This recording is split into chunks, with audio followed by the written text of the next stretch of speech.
All right, everyone, welcome back. This is really important for quality assurance standards. This is really important for health standards, and that is to make sure that the keg gets cleaned properly. First things first, you're gonna need this fancy little tool. You probably saw it earlier when we put the keg away and stored it in the refrigerator or got it ready on the kegerator. This is what we're gonna use to take the stem out of the keg. We're going to clean the stems separately. That we can just use a little bit of like soap and water with a sponge. If you so happen to have a sanitizer sink and you have sanitizer available in it, by all means feel free to wash it down with the soapy sponge, rinse it off, put it in the sanitizer for a little bit while you move on into the next step of cleaning the keg.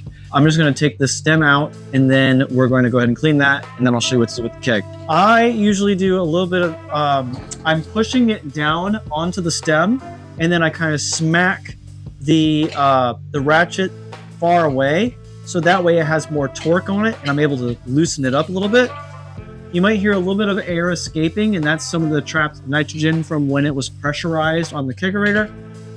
I'm usually pushing down a little bit with force while I'm doing this part, just to make sure in case there's a lot of nitrogen in there, I don't want it to kind of like pop up at me. I've never had that issue happen, but it's kind of like I just do it as a fail-safe just to make sure. So I'm twisting this off. There really shouldn't be much left in there, but if there is, just make sure you're kind of like shaking off anything off the stem before you bring it into the sink.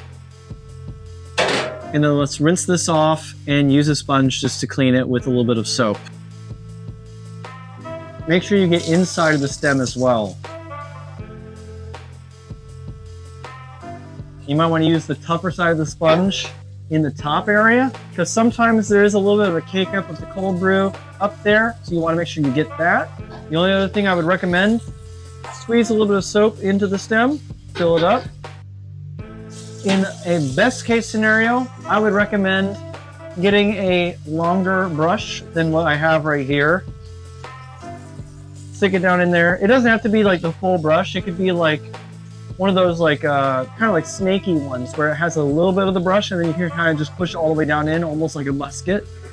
You can just twist it in there, make sure you get that nice and clean, and then we're going to rinse this off really good inside and out just to make sure there's no more soapy residue left. Don't want to have a soapy cold brew.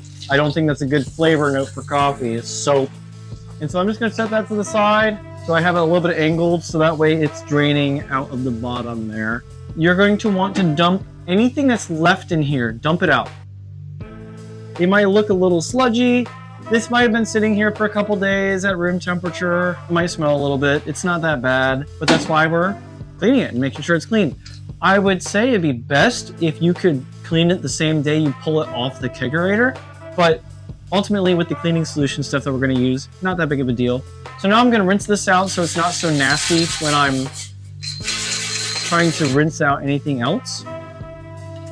I'm going to fill this with a little bit of water, probably not even a gallon. Just fill it up. You might see a little bit of coffee residue up top here. I'm just trying to rub a little bit of that off just so that it looks nice and clean from the outside. Hopefully the person that pulled this out of the kegerator removed the tape off of the keg, but sometimes there might be a tape label. So just make sure at this point of the process that you're taking that label off, throwing that away. So I think that should be enough water. I'm just gonna move the sink out of the way, the faucet out of the way. And I'm just gonna shake this so that it gets all around in there. I'm gonna dump this too. That's another reason why I don't want to fill it up too much, just so that way it's easier to shake it around. I don't want to have to worry too much about it being too heavy, you know? Now I'm going to go ahead and get this filled up with like roughly 4 gallons. So you want it to be about 80% full for this part. Now while that's filling up, what I usually do is I grab the cleaning solutions. So we have something called Clearly Cold right here. And this is what is disinfecting and helping us wash it. And then after we do that part of the process and we're going to dump it out and rinse it again, we are going to use something called Complete Cafe. And this is what sanitizes it. So this is similar to the sanitizer solution that we would use for dishes and stuff. That's what we use for inside the keg.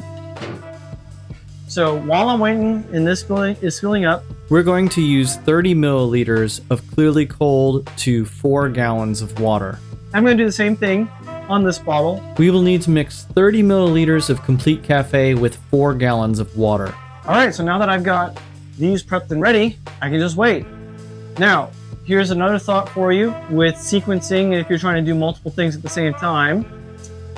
If you are cleaning multiple kegs, this is the time to try to take the stems off, wash them, rinse out, or at least dump the first amount that's in these guys over here, so that when this is filled with the 4 gallons and you start putting the cleaner in there, this takes 5 minutes to take effect. So once we put this in there, we got 5 more minutes. So that's when we can start rinsing these out and then start filling them up with water. And then by the time that that's filling up with water, we have time to scrub inside of this one, you know. So it's just like, how do we layer our work and make this work? But again, right now, I'm just cleaning one. So I'm just filling this up. And once this is filled up, I will come back to the video. All right, so this is filled roughly 80% of the way. Roughly 4 gallons of water are in there. I'm using hot water. I just feel like it will clean everything better, and it will also dry faster once we have the sanitizer solution in there. But ultimately, I don't think it really matters if you're using cold water, hot water, room temp water. I don't think that part really is necessary to be concerned about. But again, we're gonna use the clearly cold, measured out from earlier, pour it on in there. And now we wait, because this takes roughly 5 minutes to take effect. And I don't think you have to wait the full 5 minutes to begin scrubbing the inside of it. We have a little scrub brush tool that we use, long enough to get to the very bottom, and you still have a little bit of a grip to work with. We're going to be scrubbing and getting the inside walls, the bottom, and we're going to try to get this top part on the inside.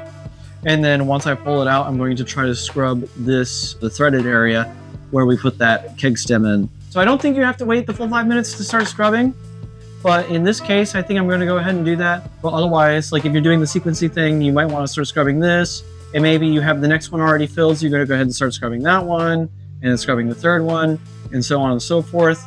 However many you end up cleaning at the same time. I'm going to come back to this in just a few minutes, and then I'll show you what I do for the scrubbing part. We're back. It's been 5 minutes now, so I'm going to grab the scrub brush and stick it on in. Mix up the water just a little bit.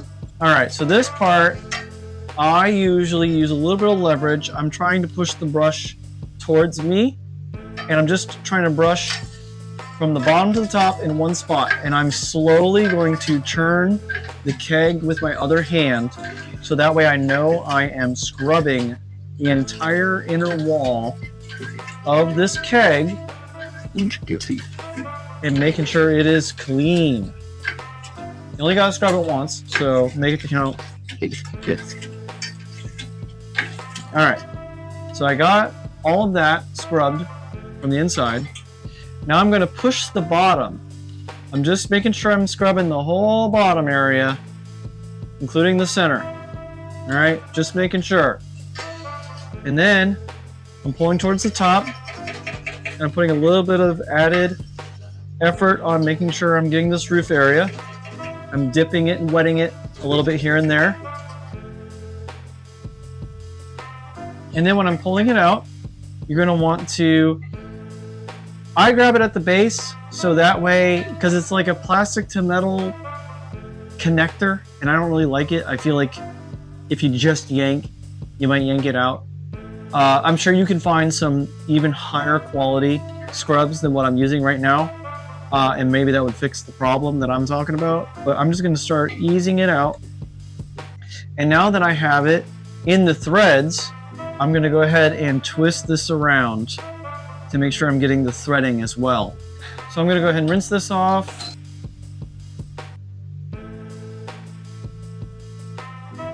Now, you're going to want to easily pour this out. And when I say easily, I just mean you don't want to like aggressively pour it out, like hard pour. So I'm going to lift it up and set it on its side. This is a little bit heavy, so That's going to be the toughest part. If you don't have a lot of upper body strength, it might not be a very easy thing for you with a 5-gallon keg. But I'm resting it on the sink now, so that way it's not as difficult for me to hold it here. And I'm just pouring it out to where it's not glubbing at the top. It's not doing the blub, blub, blub, blub, blub thing, because that would just make a lot of soap and a lot of suds, and I don't really want to create all of that. I just want to pour it out. The next thing we're going to do after this is we're going to rinse it out again. So we just need a little bit less than a gallon. We're going to shake it around, rinse it out, pour that out too, and then we're going to fill it up with another 4 gallons of water, so that way we can sanitize it. And the nice thing about this sink, we have a little bit of a lip here, so I'm able to set it on there. I'm going to try to show you. It's on a little lip right there, so I'm just setting it down. All right, so all the water is gone. Again, try to rinse this, fill it up with a little bit of water. Don't even need a gallon. I'm just going to shake it around and try to rinse everything off. This one I don't mind if it's a hard pour. I just didn't want like all that like full of cleaner stuff going all over the place. And I'm gonna pour it out the same way once I have the sanitizer in there. I just don't want it to suds up everything. I want it to be just a nice gentle pour, so that way it doesn't create all those bubbles and everything, and it might dry weird or whatever. Yay, time to fill it up with 4 gallons of water again. I got it filled up again with the 4 gallons of water. I know it's a lot of water usage when we do the cleaning of the kegs. So now I'm going to use that Complete Cafe, the sanitizer, the green one. I'm pouring that in there. So now we just let that sit in there. It does its thing. And according to the instructions on here, it says it takes 1 minute. So I'm going to put them back where they belong while I'm waiting. And then we're going to wait 1 minute.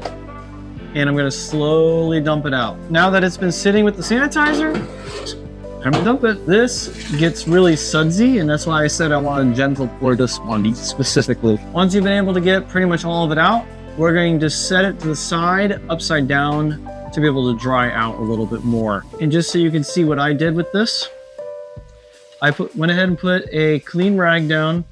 I have it at an angle so that it lets air in underneath, and if you can see through the handle, there is enough of a gap so that air can still get in there and make sure everything evaporates correctly. But now we got the stem, we got the keg, everything's all clean, and we're just waiting for it to dry. I don't think it takes too long to dry, especially if you use the hot water. However, again, I would say let it dry for a day if you can. If you can't, that's okay. You let it dry as much as you can. It's sanitized, it's ready to go. It is food safe now. Yeah, you're pretty much ready to go. Just make sure you don't rinse it when you're done sanitizing. Once you sanitize it, it's done. Don't rinse it again. And the instructions actually specifically say not to rinse it again for some reason. So yeah, you are good to go. And that is a clean keg, clean stem, and we're ready to put cold brew in it when it's ready. Real quick, just to let you guys know that if you have your own business or your own restaurant that you're going to be using this, I do have a downloadable template of this procedure on my website. I'm going to have it linked down below. Also, if you want to learn more about the different coffee practices and how to do things, I'm going to have a playlist linked over here so you could check that out too. If you felt this information was helpful to you, I would love a thumbs up on the video if you could. Feel free to ask me any questions in the comments or anything that you would like to see a procedure on. And please feel free to subscribe if you'd like to follow along on my journey. Thank you so much.